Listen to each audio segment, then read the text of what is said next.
créer mon entreprise, ça pouvait être que ça. Enfin, c'est vraiment ma passion. C'était le vintage ou rien. Ce que j'aime le plus, avant le partage des gens, c'est moi d'aller découvrir les pièces quand je vais aux achats. Ça, c'est un vrai bonheur. Je suis une vraie chineuse. Je suis née à Oyonnax, pas très loin.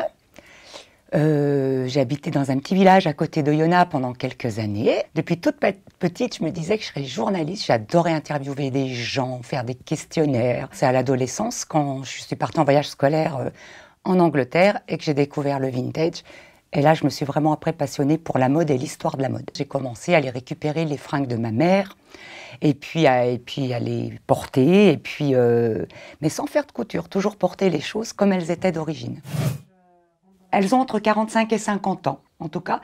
Et c'est juste pour montrer que le vintage, c'est pas quelque chose de kitsch, ça peut l'être si on le souhaite, mais juste que on arrive avec le vintage, en fait, à faire des silhouettes complètement actuelles. Le dernier emploi, donc avant que j'ouvre la boutique, donc c'était un chausseur. Je travaillais quand même énormément, je faisais énormément de kilomètres. Et puis un jour, ça m'a fatiguée de faire tous ces kilomètres. Ma passion était le vintage parce que je vendais beaucoup sur Internet. Et puis je me suis dit, maintenant tu vas bosser pour mettre de l'argent de côté, pour pouvoir t'arrêter de travailler pendant quelques mois et puis te consacrer à un autre projet. C'est ce que j'ai fait. Et je suis restée 1 an chez moi à travailler autrement, c'est-à-dire j'ai créé un site Internet, un blog qui est devenu le 3e plus gros blog mode de France, en vintage. Et puis après, je me suis mise en quête d'un local. Et Lons-le-Saunier, c'était un vrai pari parce que c'est une activité tellement marginale, c'est une mode urbaine, je ne savais pas l'accueil que j'aurais ici. Mais comme moi, ça fait des années maintenant que je vis ici, je ne me voyais pas partir ouvrir une boutique à Dijon ou à Besançon. Et puis je ne regrette pas en fait, quoi.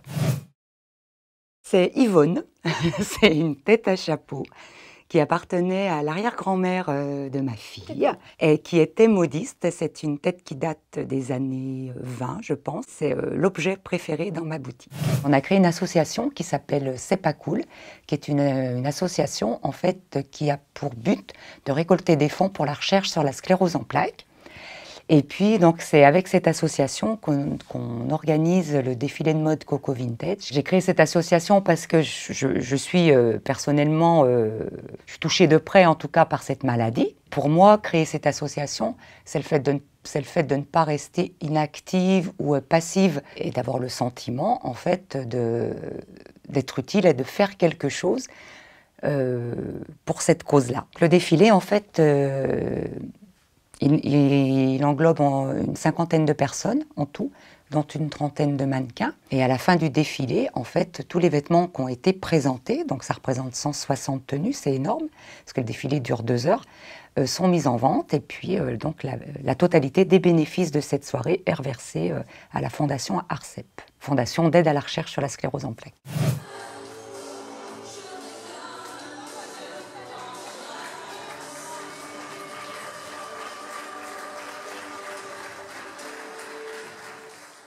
Et l'année dernière, il y a un journal local qui avait titré Défilé Coco Vintage, le défilé bonheur. Et je crois que c'est ça. Ça fait plus de 20 ans que j'habite dans le Jura. Alors j'habitais un peu partout, à Mézaux, à Thoirette, voilà.